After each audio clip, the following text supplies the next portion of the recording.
I was shaking, my heart rate's through the roof. I put my hands up on the computer. I log in username and password to my brokerage account. And then I just sat there literally like shaking. And my brokerage account summary popped up and I just sat there like, is this real? Is this really happening to me? And it was. And in that moment, I had an interesting thought.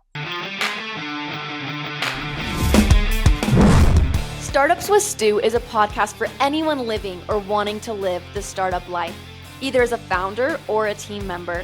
Your host, Stuart Draper, was a 9-time Inc. 5000 honoree before age 40. This show dives deep into the exhilarating world of entrepreneurship with guests that are seeking advice from Stu for their startup or business owners that want to share their entrepreneurial journey. Listeners always walk away with actionable ideas of what to do to take their startup to the moon.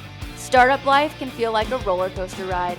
And with Startups with Stu, you're likely to turn your roller coaster ride into a rocket ship ride. Get ready to uncover the secrets to startup success from visionary founders and savvy investors who've transformed groundbreaking ideas into thriving ventures. One of the reasons I do my show is because I want to help founders and people that like to invest in founders. I'm trying to create a community that is the ideal community for what I needed 10, 15 years ago. As a young founder, it is hard to find the right mentors and money. And so what I've put together with Startups with Stu is a lot of great content that will help you. And for free, you can always come and listen to the Startups with Stu podcast. I hope you know that. I want to invite those that are listening, whether you be an angel investor, a VC, a private equity guy, whether you are a founder that's bootstrapping or a founder that's raising money, or a founder or a small business owner that's already kind of like figured some things out, but is kind of stuck in a rut. I want to invite you to my Startups with Stu retreats. These are paid events. You have to apply to attend. Not everyone gets in, but they are a blast. First and foremost, we have fun. And second, they are game changer for your business. They are worth the investment to attend. Go to startupswithstu.com/retreats, or just go to startupswithstu.com and find the retreats tab and learn more. Apply and see if we can get you into the next retreat. We have one coming up August 20th through the 22nd, and another one coming up September 8th through the 10th. So if you're into the outdoors, especially this is for you. We're in Island Park, Idaho. It's right by Yellowstone National Park. You spend some extra days, go to Jackson, take a break from the day-to-day grind. In the book Walk Away Wealthy, Mark Tepper says that every founder should be taking 2 weeks off, stepping away from the business so they can see where they need to go work on the business so that they don't have to be in it all the time. Come and attend. Look forward to seeing you there. So if you haven't yet, go to startupswithstu.com, find the retreats tab, go learn more, and apply. You got 2 opportunities. Come and join us. On this episode of Startups with Stu, where we talk about what it takes to take your startup to the moon, we have with us Mr. Tom Telford, who brings a wealth of knowledge from years and years in the institutional finance space, and also a wealth of knowledge in the space of mental health. Tom with LÉVO Mind, welcome to the show. So stoked to do this, Stu. I'm excited. Thank you for having me. Yeah, it's going to be a good time. I appreciated a LinkedIn post where you mentioned some of your favorite podcasts you've been listening to recently and mentioned mine, and that meant the world to me. I thank you for that. Tom, with LÉVO Mind, what does it look like to go to the moon for you, right? It's different for every founder, what that means. What does it mean to you? Wow, such a great question. I don't know if I can be concise and brief on this, but let me just say this.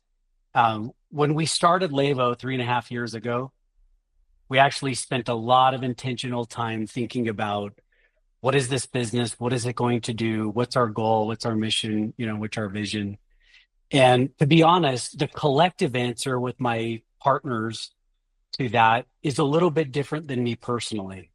And so if you don't mind, I'm just going to talk about me personally, and then maybe we can talk about the organizational side of it. But Yeah, for sure.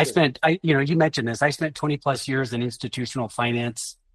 I started a company when I was young, very young. In fact, I've never actually been on a salary other than about 6 months after my second exit. The acquiring company put me on salary. So I've started and sold and started and sold. And when I sold the second time, I just was ready to be present in my own life. And there was the financial capability to do that. I had been traveling 100 business plus nights a year. I was gone a lot. My company was headquartered in Charlotte, North Carolina, although I live in Utah. And so I was gone. And, we were running on a treadmill for about 8, 9 years at a very fast pace. And so once we sold, I was just ready to just take a breath and be with my family. And that was an amazing time. And what happened was, COVID was just around the corner after, we sold, and something started to stir inside of me. And it was this impression, this really strong impression that there were two missing things over the last 20 years in startup for me and in business and in leadership and acquisition. And just my experience that I had had, there were two things that were just gaps that I felt like, man, the world is really struggling still in business. Even if you're incredibly successful going to the moon, there's still two things that most organizations struggle with: communication and leadership. And something stirred inside of me, and I just was like, man, if I'm ever going to kind of do this again or double down, I want to, go back to, this idea of I really want to be a better communicator and I want to be a better leader. So, it's just how my brain works. I can't let those kinds of things go. And one thing led to another. And one day I'm just, feeling this. And I mean, it's silly, but I sat down at my, computer and I Google searched, communication and leadership master's degree. And immediately, it popped up Gonzaga University, organizational leadership. And I read the curriculum and it just was like, this is you. This is exactly what you need to do. And so almost immediately I started enrolling in that. And it was funny because later that night, I sat with my wife and I just told her, she had known that I had this feeling inside about school and education. And, I'll talk more about that in a little bit, but I did it. I jumped into that program. And what's interesting is you never really know what kind of a tone or a feeling is when you jump into a program like that. On one hand, a leadership master's degree could have landed in the realm of how to influence people and, create a bunch of followership, how to have kind of influence and power and, that kind of a feeling. Literally day one, the program had a tone and a feel and a culture of, instead of how to influence people, it was how to have stewardship over what you've been blessed with in talents and abilities and how to lift and make lighter other people. And so it was so powerful just that first day for me to be like, oh, this is why I'm here. I've learned 20 years of startup. I've learned to, start, grow, and sell companies. But if I'm going to do it again, it needs to be out of stewardship. It needs to be out of something that is not just for gain for me, but it is to help others, have incredible opportunities for themselves. And so, going back to your question, what does it mean to me to go to the moon? It literally is every day thinking about how do I help the people around me to scaffold their capability in business, in leadership, in entrepreneurship, in their own lives, just how to get better and to have a more fulfilling and compelling way of, running a business. And as you know, it's not siloed. Great business owners, successful people, you don't turn it on when you go to work and turn it off when you go home. It's 24/7 around the clock commitment to excellence. And so today, when I think about going to the moon, without saying too much, about my business partners, there are three women. They're incredible humans. And there's nothing I want more on the planet at this stage of my life than to help these three women and their lives and their families go to the moon.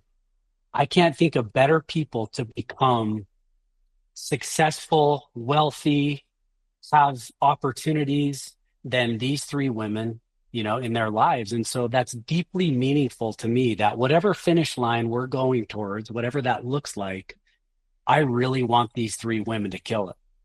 They're just incredible. I believe they were put in my path and them in mine. And so my to the moon story is that I want everybody who LÉVO, our company, serves mental health. I want all those people to get better.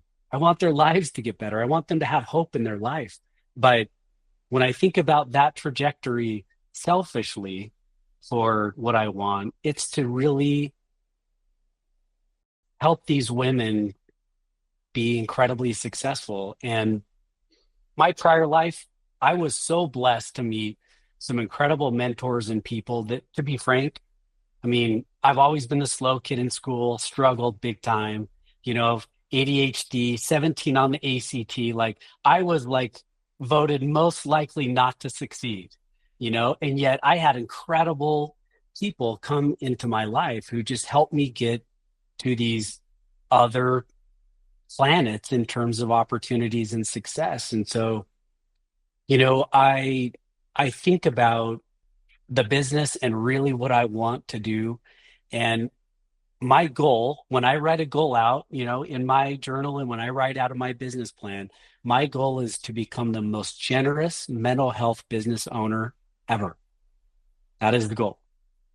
I want to go to the moon, but I want our employees and my partners to say he was the most generous owner, employer, boss I ever worked for. That's so cool. Before you had your first payday by starting and selling a business, was your mentality the same or did that change over the years? It changed for sure. For sure. So, I mentioned struggling in school. I mean, this is not a joke. I mean, in a way, I can joke about it now, but I really did struggle. I was the slow kid in class. I was constantly pulled out of elementary school classes by tutors. I was for sure the kid who teachers and administrators sat behind the scenes and said, yeah, Tommy Telford needs to, see a tutor, a reading tutor. I was slow. I was behind. I didn't necessarily know when I was younger. No one ever said the word dyslexic, but even today, I love writing. But when I write on social media, when I write on other things that I'm involved with, I write backwards. That doesn't mean letters. It means most people write a sentence, like Tommy, ran outside. I would start a sentence like outside, Tommy likes to run. And so I just struggled, growing up. Well, when you're a kid and you struggle in school, you become incredibly insecure and you learn to hide things. You learn to cope with the stressor of being slow. So without diving too much further into that, I built a lot of chips on my shoulder growing up, a lot. And I had amazing parents, amazing family. But by the time I got into high school, I was so good at putting chips on my shoulder about school. I wasn't outwardly angry because I was raised by an incredibly kind, soft, set of parents who were just kind. But I had this internal fire in me of chips on the shoulder that I was like, hey, I'm going to prove everybody wrong. And literally to the point where I would categorize it in my head of teachers and friends and parents and coaches. Unbelievable. I had several athletic coaches that I just put in the back of my head of people who they didn't treat me necessarily well, and so I categorized it away. Well, I didn't necessarily know after 20 years of business how many chips on my shoulder I was carrying. But what's interesting, I'm sitting in a home office, different house today than in 2015 when we sold. But the day we sold that second exit that I had, I was sitting in my home office, and it was the moment in time of every startup entrepreneur where the liquidity day is happening. It was the event day. So I sat down at my laptop like I'm doing right now. I was shaking. My heart rate's through the roof. I put my hands up on the computer. I log in username and password to my brokerage account. And then I just sat there literally like shaking. And my brokerage account summary popped up and I just sat there like, is this real? Is this really happening to me? And it was. And in that moment, I had an interesting thought. First of all, I was flooded with an emotion that was surprising to me.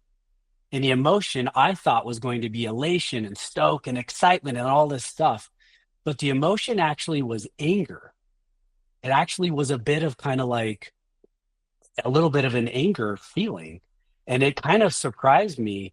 And the anger was this: literally all of the memories of those who kind of treated me like I would never amount to anything, all the chips on the shoulder just, they came and surfaced.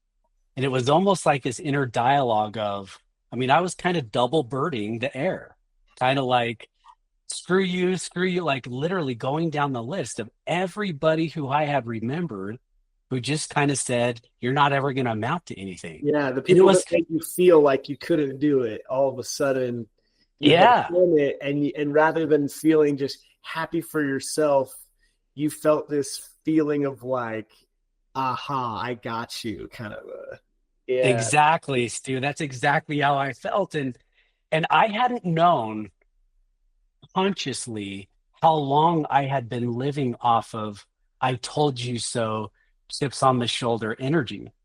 And so when you ask about, has it changed? That day in that room, something happened. And what happened was I had this flood of arrogance. I told you so. I did this. It was kind of this self, like, pat myself on the back, like this silly moment in time, of just kind of like, man, I'm the man. And then something just hit me over the back of the head. And what it was a question, not how I got here, but who got me here. And it was just a moment of like, you didn't get here alone. And then it occurred to me, it just kind of hit me. Self-made is a lie. I had been built, I had been mentored, I had been loved, I had been lifted, I had been taught. And it was just kind of a moment in time of recognizing I had all these chips on my shoulder. And so here's just a thought, a takeaway maybe for listeners. Even though there were a lot of people who I did not like, they treated me small, they treated me like I was incapable. All of those negative chips on my shoulder, they served me really well. I needed all the negative chips as much as the people who were positive chips, people who loved me and lifted me. All of the chips, negative and positive, served me well. And so, as I looked back on that moment, I just realized as a business owner, as a startup guy, I needed all of it. I needed the negative energy. I needed the positive energy. I needed all of it. And so it was just a moment in time of being super grateful for all of the people who had an impact on my life, both positive and negative. It helped me shape who I was. And so the interesting thing about the day, maybe we can circle back to that because there were a lot of revelations of that moment. But it was weird that literally in one day, I went from all these chips on my shoulder to they just went away. I don't know why I place so much emphasis on money or a finish line of financial success, but it just seemed to me like it was a finish line that I had put in the back of my mind that if I do this, if I achieve this, I'll somehow amount to something that all of the haters and naysayers could not deny. And so it was odd that that day, a lot of that just chip on the shoulder dissipated. It just kind of went away. And to be honest, that's not an easy thing to stomach because, if you live off of Monster or Red Bull every day and that's your energy and that kind of gets you rolling, and then all of a sudden one day you just go cold turkey for the thing that you've relied on, your habit or your ritual of energy, what do you do? How do you replace that? How do you scaffold your next, source of energy? And so even though it wasn't everything that I relied on, it definitely taught me a lesson that day that chips on the shoulder can serve you. they can propel you, they can take you forward. Um, they can also be incredibly toxic, which I'll Mhm. comment maybe on. We can talk a little bit about that, that this idea that just entrepreneurship is all silver lining and, it's just amazing. No one gets past the toll booth of entrepreneurship. Like it's going to take chips out of you, It will make you pay. It collects rent, and rent is due every day. Yeah, that Yeah. kind of And saying, it you really relate to it as a founder, don't you? yeah. And I've heard that loud and clear from you. I love your straight talk and how real you are as you visit with people about the toll of entrepreneurship. It's very real. And so anyway, that day, something went away. And since then, I've had to re-scaffold my why. Why do I now want to do what I'm doing? And before, to be frank, as much as I had all these goals and I was super intentional for 20 years, the energy and the why of what I'm doing today does not come from a place of like, I'm going to show you, it comes from a place of, I'm so grateful. I love these people. Now I want to do it out of that. I want to do it out of a positive energy versus kind of like this hustle and, show the world energy. And it's just different. Some people may not recognize that, but really great entrepreneurs deep down inside, they pull from a source of energy. And whether that's negative or positive, I can't tell you what's good or bad. But at this stage of life, I'm not pulling from a reserve of negative energy to do it Yeah. and propel me forward. So let me interject here. I think that Tom is alluding to a lot of things that, if you're Christian or a person of faith, you go, oh, well, Tom, when he says impression, like he's talking about God giving him insight and revelation. And then Tom, you even used the word revelations, that in this moment when you get paid, you have this feeling of like, I am being taught something here. And that can come from a higher power. For me personally, I've always felt like the drive to show someone was to show God that I was grateful for the cards I'd been dealt and that I wanted to make the most of that. And so I relate to a lot of what you're saying in regards to, I did have some feelings of someone told me it was a bad idea. Well, 10 years later, trust me, I can tell you it was not a bad idea, right? Like I had some of that, but I think more than anything, like I knew that even if they were wrong, God had made me feel like this was right for me. And so I was moving forward with that impression and trust and faith that everything would work out. And so now, like you, Tom, I've had a couple of exits as well. And I want to talk, by the way, I want to jump back in your story to those for a second. But before we do, let me just share that I've had those exits. And now I find myself in a place of going, okay, where do I find fulfillment? Where do I find meaning? Where do I feel like I'm really going to be doing what I was put on this earth to do? And the podcast has helped me with that. That's been one of those things. I have some founders I feel like I've really been helpful to them, and I couldn't have been if had I not been available to them like I am now. So, but I appreciate what you said there, that, yeah, you find different purpose with time. So.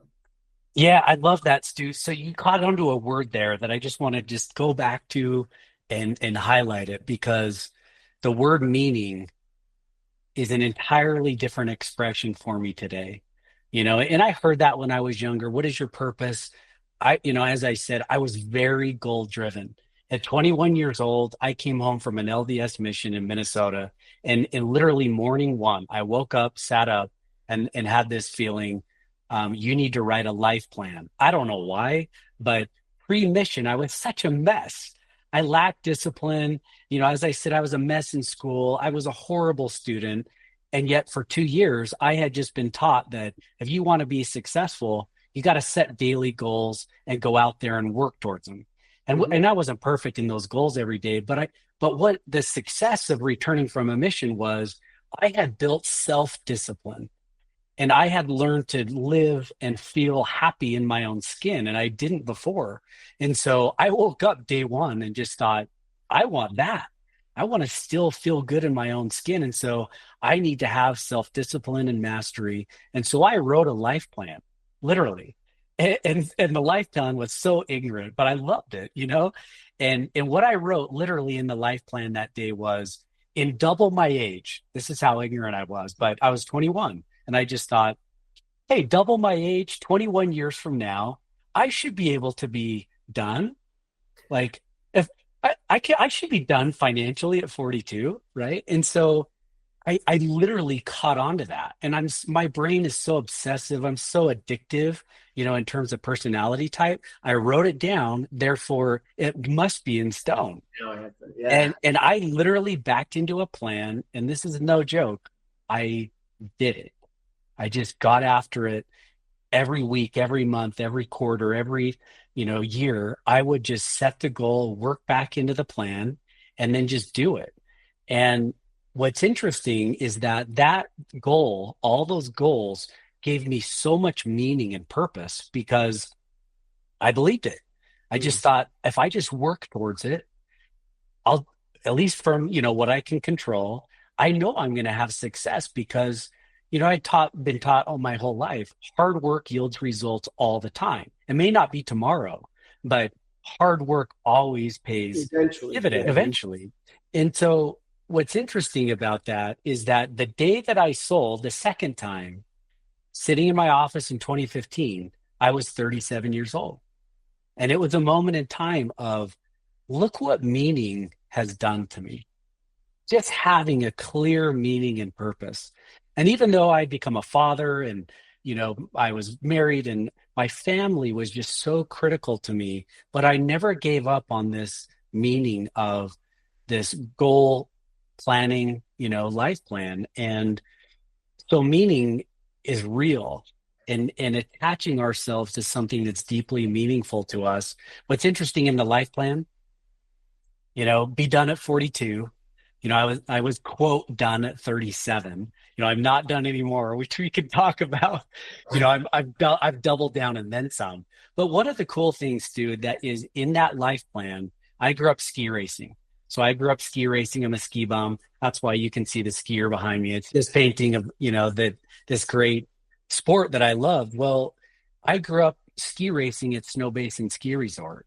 And so when I wrote that life plan, on the plan was be done at 42, all of these different things. And the last thing on that list was build dream home with unobstructed view of Snow Basin. And today I'm literally, in the house with an unobstructed view of Snow Basin. And so I want to share that again, is because it is a physical manifestation of a dream realized. And so every day when I wake up, I literally have this feeling in my heart and mind of gratitude of it worked. Yeah. I had a little bit of faith, went to work, did the plan, and it's very humbling. I mean, there's a pride to it, but it's not like pumping my fist at the world. It's a gratitude and humility for if we just are intentional and have meaning in our life, that we can do and accomplish incredible things. Folks, if you haven't yet, take a second, go to startupswithstu.com and learn about my upcoming retreats. I have Rudy Rudiger coming. I'm so excited. Rudy is the guy that, if you've ever heard of the movie Rudy, it's a football movie, a story of an underdog, and founders, frankly, more often than not, you will find yourself as the underdog. Cannot wait for you to get to hear from Rudy. If you go to startupswithstu.com/retreats, you can learn more about the upcoming events and go and apply. Folks, this is an investment in time and money that's worth it. You will not regret having spent time in Island Park, Idaho with me, yours truly, Stuart Draper, Rudy Rudiger, and other founders and investors that will be there. Okay, sorry for the interruption. Let's get you back to the show now. Yeah, Tom, I have experienced that as well. And so I hope that those listening can relate to you. The early story of the struggle in school, so many founders are that way, and it leads to a lot of self-doubt that can hold them back from being able to go and win.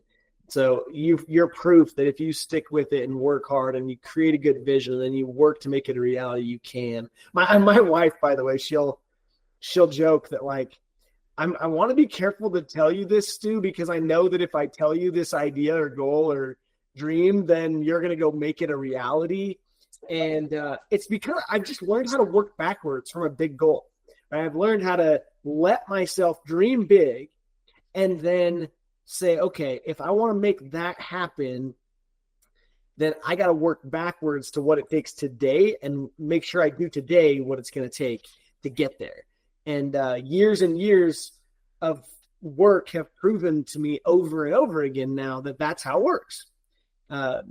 You have a big vision, a big dream, and then you don't try to focus on the end goal all the time. You work backwards. You find the little wins along the way. So, Tom, what were the businesses you started? How did they come about?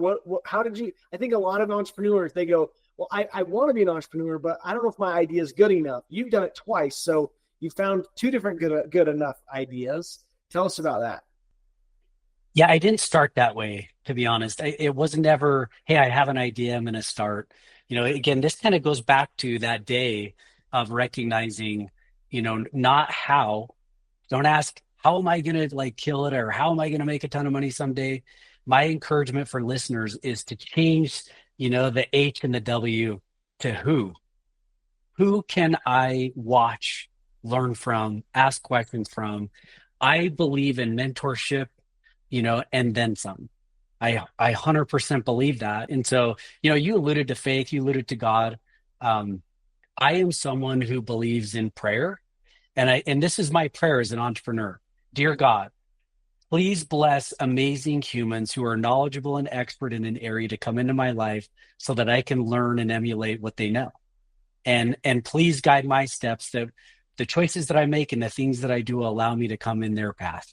And that's my prayer, and so I've just consistently done that and have found amazing people to come into my life.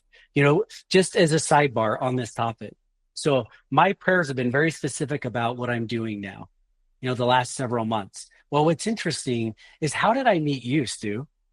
Right? And you don't necessarily know the story, but I have a confidence about my process as an entrepreneur. And I believe it, and it's worked time and time again. And you came into my life because I was listening and paying attention to other podcasts, and I heard someone say something. I ran a search, and I found Startups with Stu, and I literally just consumed several episodes of what you're doing, and I recognized very quickly this is, and maybe just a sidebar to people about habits and behavior. I'm very intentional what I allow in my mind and what I don't. And it's a very small circle of who I'm willing to allow to spend a lot of my brain energy. And so my podcasts that I listen to, the books that I listen to, the things that I keep out, it's very intentional, because as an entrepreneur, if you let cancer creep in, doubt in the wrong kinds, right, it'll crush your ability to be successful. And so I met you, Stu, because, I was praying good people to come into my life who are going to help me learn knowledge and information that I need right now, right? Yeah. That I need to operationalize to do what I'm trying to build. So thank you. I mean, that's so nice of you, man. It means the world to me to hear that. Thank you for saying. Yeah. And so that's kind of, it's part of my process of what I do and what.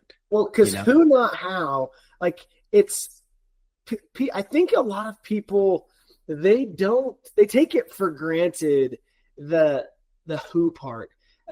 Whether you're the founder that's just hiring whoever is willing to come on board. And early days, you kind of have to take who you can get, because not everyone has the vision like you have for it, and not everyone can work for as cheap as what you can afford. So you have to take who will take the job. But who matters so much, not just for who you hire, but who you listen to, like you mentioned, what books you choose to take in and read that will help you. That stuff matters so much. Who, not how. I love that.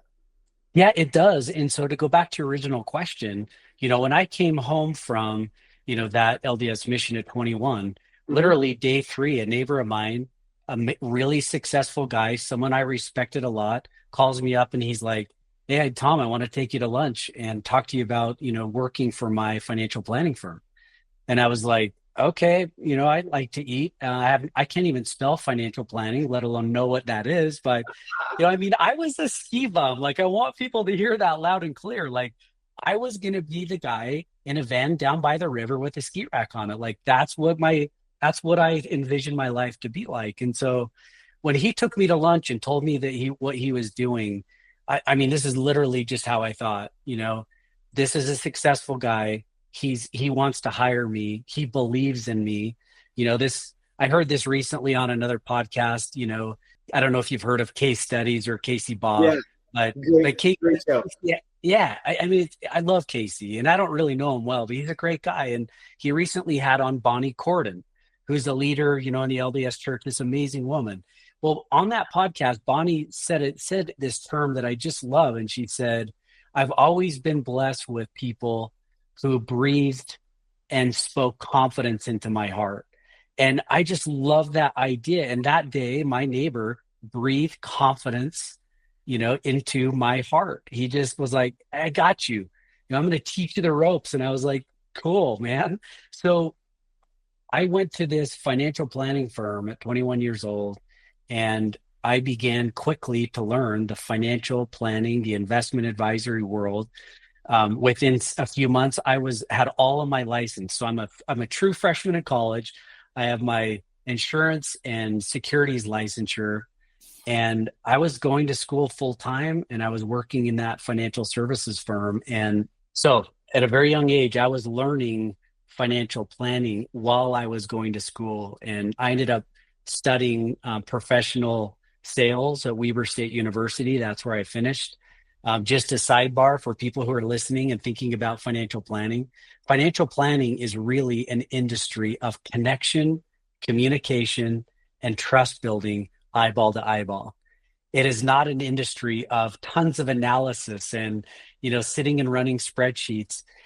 There is a component to that in the financial sector, but financial planning itself is really, an industry of connecting with humans. And I did that very young. I learned the industry. I observed my mentor doing a great job. And so my idea number one did not just come to me.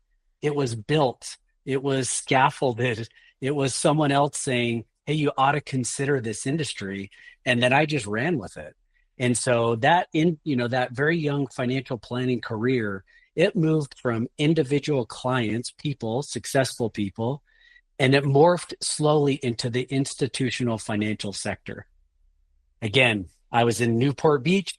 I left that firm. I got recruited by another awesome mentor. Come to Newport Beach. I'm going to teach you how to do this, this, and this. And while I was in that financial planning office in Newport Beach, I heard two other guys speak, and they spoke about institutional financial services. And I mean, long story short, they became incredibly interested in what I was doing at 27 years old because I learned what they spoke one day in the office. I heard them say something. I caught on to it. I wrote a bunch of notes down. And when they left, I literally started cold calling banks all over Utah and Idaho. And I got a bunch of meetings with banks. And then I called up these guys in Princeton, New Jersey and said, hey, I heard you guys speak in Newport Beach last month. I've been calling banks and getting a bunch of meetings.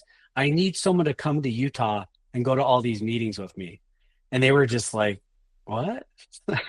What do you, okay, like, are you serious? I'm like, yeah, no, I have a bunch of meetings. So guy flies out from Princeton, New Jersey, and we go on this road tour, seeing all these banks. And that day we sat at lunch and he just said, listen, I don't know who you are, but you're incredibly driven. You've heard us talk about this. You did it. You got a bunch of meetings, and now I got to come back to Utah from Princeton, New Jersey. So something, is going on here. And one thing led to another. And a few months later, they asked me to be a partner in that firm. And so again, it was this idea of just, I'm going to open doors and just see what happens.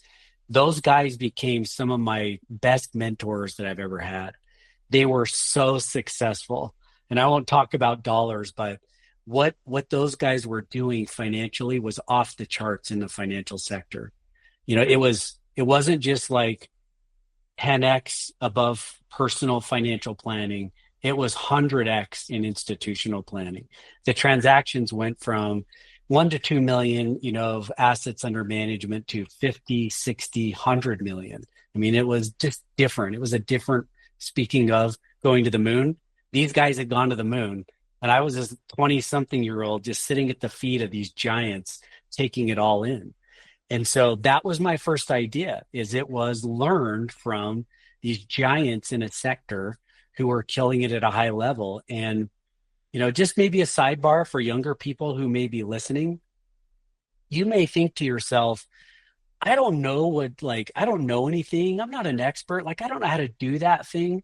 What's interesting is that the people who know the expertise and they know what to do, they want your energy, right? They're to the point where they have the expertise, but their success has kind of put them in a realm of, I don't want to cold call anymore. I don't really want to shake the trees. I don't want to do the road trips and be gone. Well, that's what I brought to the partnership.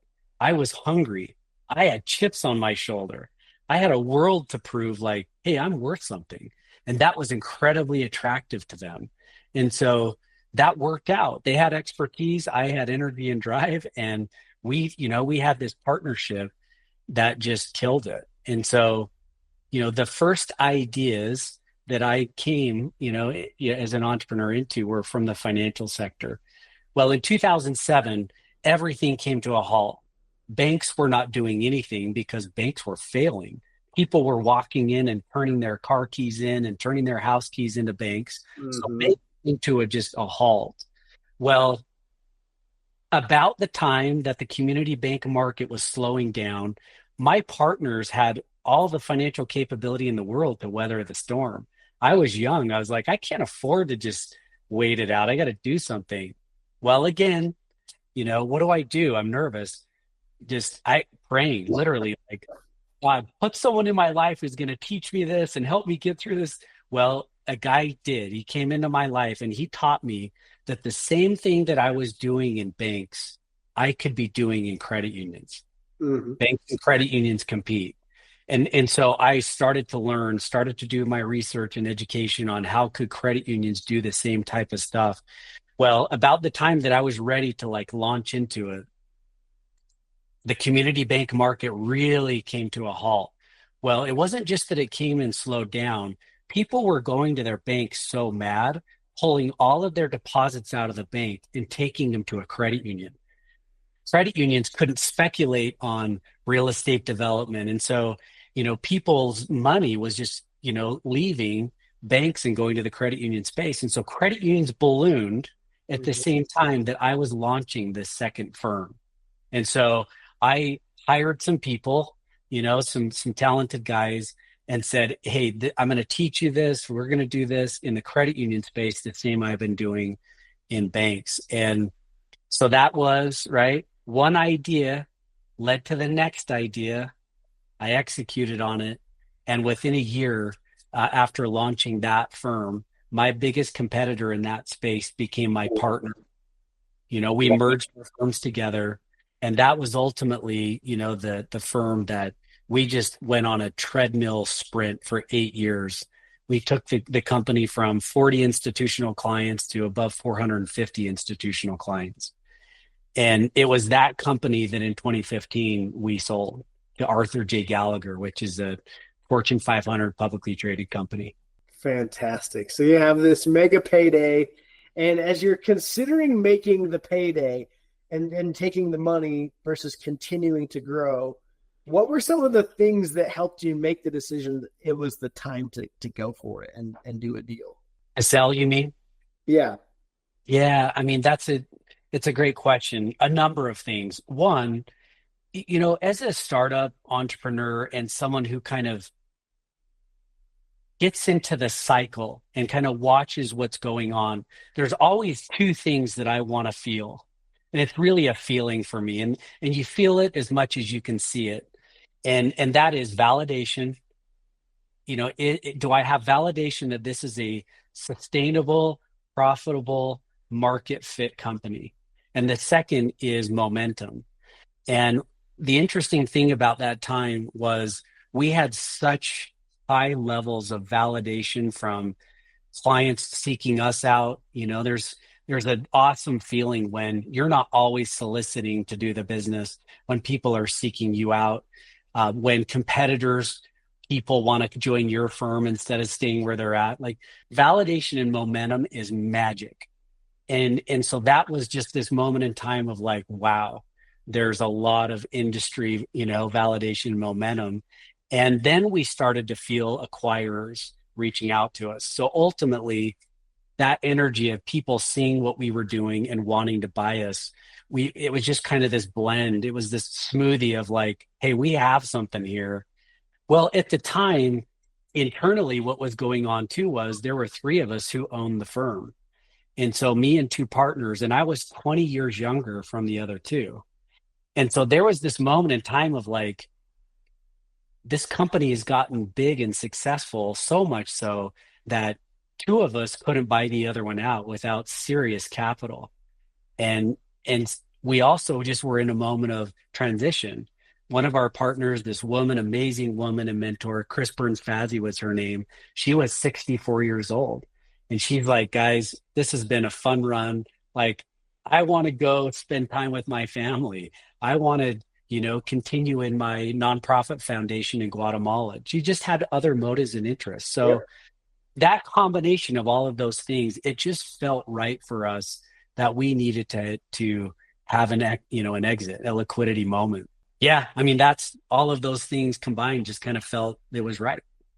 Yeah. I think for everyone, their story is going to be a little different as to what motivating factors exist, whether it be economical, political, familial. I think for a lot of people, family situations can impact the desire to make that move. Also, interest in your business. I think for some businesses, there's a few strategic buyers, period. No one else is even interested in buying your business.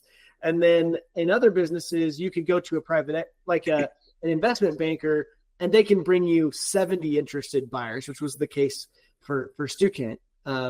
So yeah, for us, once we had hired an investment bank, we knew the timing of the election and taxes with what's called the qualified small business stock could be impacted. We had a lot of reasons why the timing was just right for us. The multiples in private equity had never been so good. So that'll be different for everyone.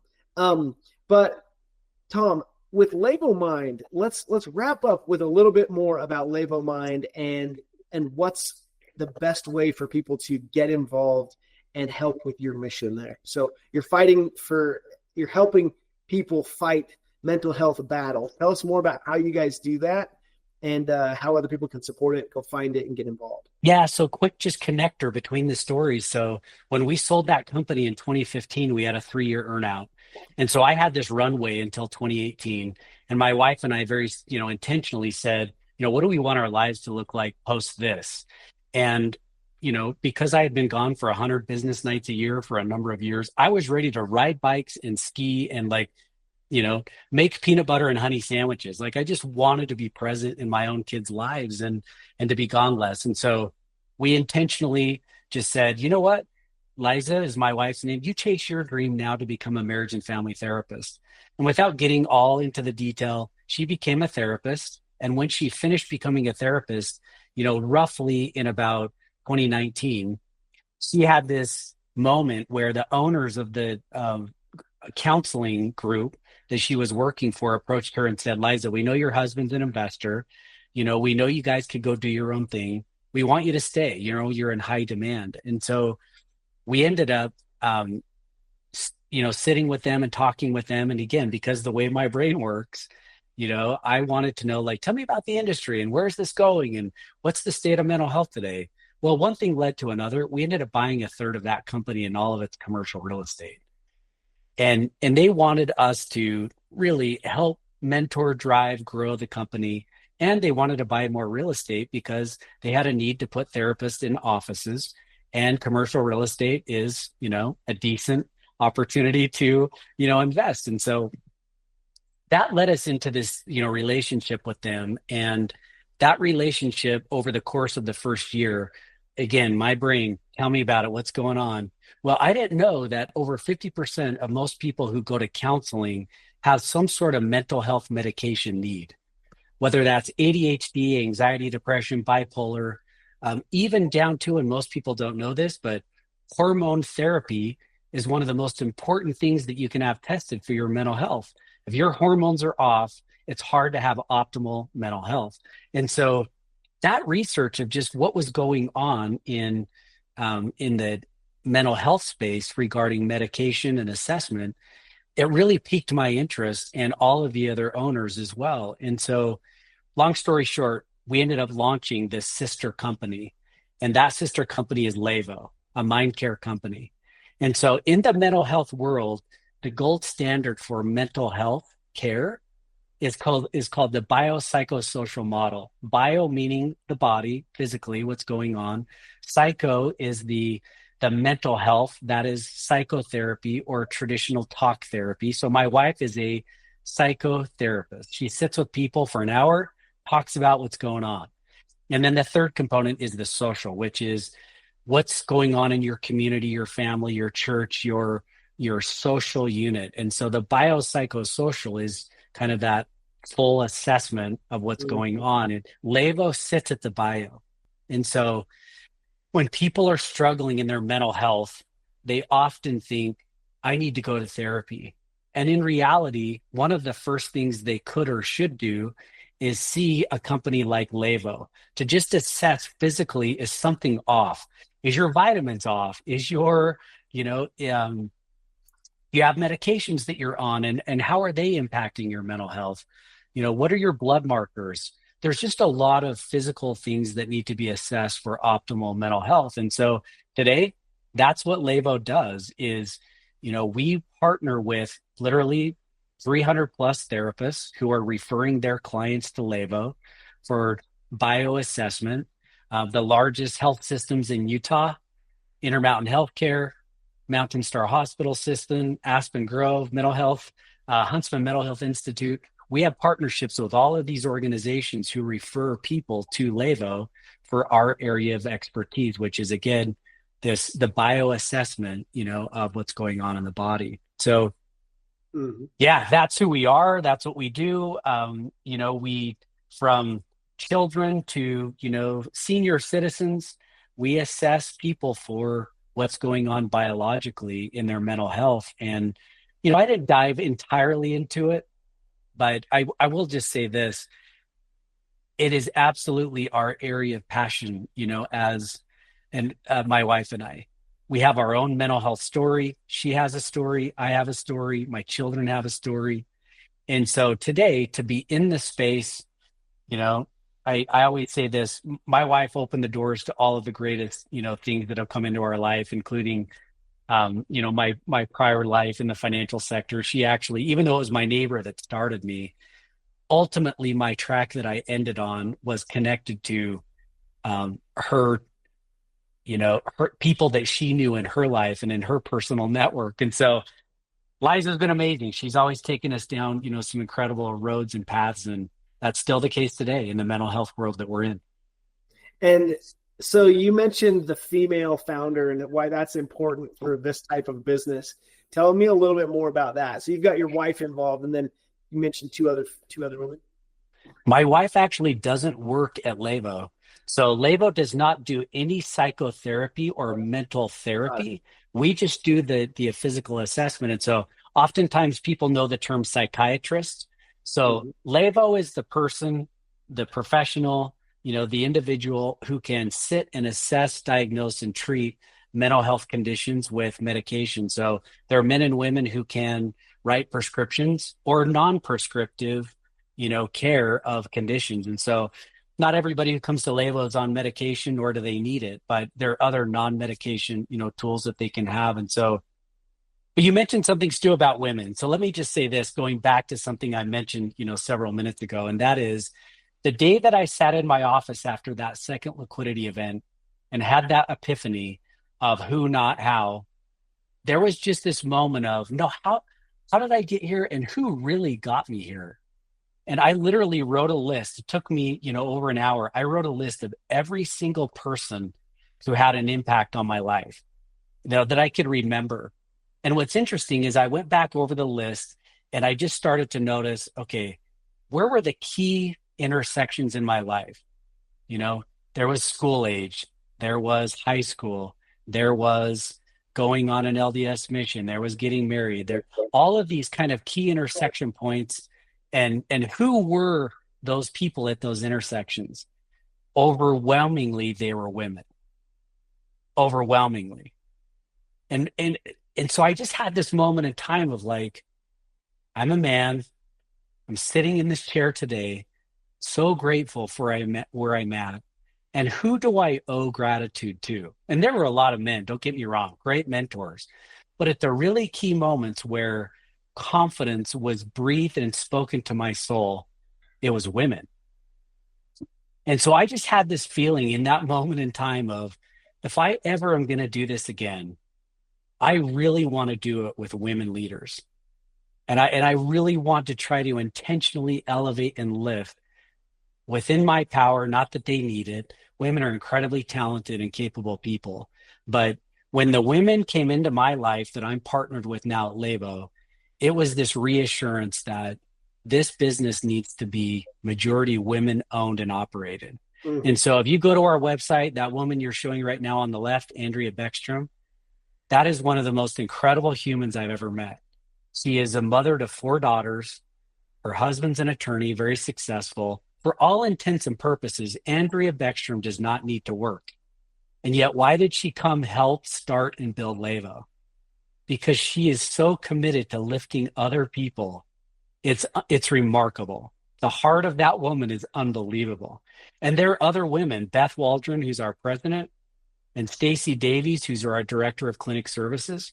These are women who have ownership and equity in LÉVO, and they're driving the success of the growth in the future. They are the ones who are going to be credited to going to the moon. I'm just the guy who's like, hey, try this. We ought to do this. I'm sure any given day they want to punt me, out of the office, but they're incredible. And that's ultimately so meaningful to me that I'm doing it with these women who they're driving the culture, right? And in the mental health space today, it needs to be compassionate and transformational, not transactional. And these women just bring this natural tone and feeling and culture to mental health care that is dramatically needed. People are struggling today. The last thing someone who's struggling wants to do is show up and have them be treated like a number, like a commodity or a transaction, right? And so it's just cool because these are the right women in the right place to make all the difference in mental health. And I get a front seat at just kind of helping and supporting, in a way that I can. So yeah, that's why women. I love it, Tom. I've had a whole female founders series of episodes going out, and I'm excited for we just had Zan Marcucci last week, this week Whitney Rigby, and so many good ones coming. So stay tuned. I actually listened to Zan. I got to say this just real quick. I'm going to give a shout out. I don't know Zan, but I loved what she said in your podcast when she said, I will be the best. I will build the best thing. I love that. Some people may have heard that and thought, this is an arrogant woman. No, that is so confident. That is so incredible that she can sit in that headspace and just be like, I'm a mom. I'm stressed. I'm tired and exhausted, but I'm going to build the best thing with the time that I have. I love that. Well done. That was a great episode. Thank you so much for tuning in, Tom. I love that you're an avid listener of the show and that you can also come on and be an awesome guest for us so others can learn from you. Guys, this has been another fun episode. You are going to take your startup to the moon if you will take this great knowledge and put it into practice. Tom, thanks for coming on the show today. Thanks, Stu. Awesome to be with you. One last time as we wrap up this episode of Startups with Stu, I hope that you've taken a second and gone to startupswithstu.com. If you haven't yet, go check out the website. Make sure you're subscribed to the email and make sure that you check out My retreats that are coming up, August 20th through the 22nd, September 8th through the 10th. We would absolutely love to have you guys there. You won't regret this experience. The testimonials are amazing. Go check those out and listen to those. In fact, I'll hit play on those next. This is the best networking opportunity I've had this year. I would gladly pay whatever the cost it is to come year after year. Just with the people I've met, the motivation that it gives you, the skills that you take away, the connections that you get, you have lifelong friends here. Like the wealth of knowledge that I've been able to gain from very successful people in a wide variety of industries has been fundamental, I think, to my perception of what good business looks like. I for sure have 2, 3, 4 people that will have a direct impact in my business and in my life right away. We just connected. It probably will leapfrog my business. I came to Stu's Entrepreneur Retreat because I wanted to build a network that will help my business and help myself to grow. I gained connections that would not just last for a minute or a month, but for a lifetime. I came into this thinking, you know what, I'm not worthy to be here. And I left feeling like I was. Being around guys that have broken past what they thought their ceiling was, and to be able to think bigger and really just go for it, right? And that for me was really transformational this weekend. To be able to kind of shift a mindset that I've needed to do and kind of clear the fog of where I need to go. I've enjoyed getting to meet people and been able to elevate my thinking into trying to become a better version of myself. And that's really what this whole thing is about, is trying to get people to grow and become better versions of themselves so that they can help their community, their businesses, and their family. The various speakers and the attendees have been very impactful in my life. The clarity that we've received up here and the inspiration to be not just a better businessman, but to be a better human being.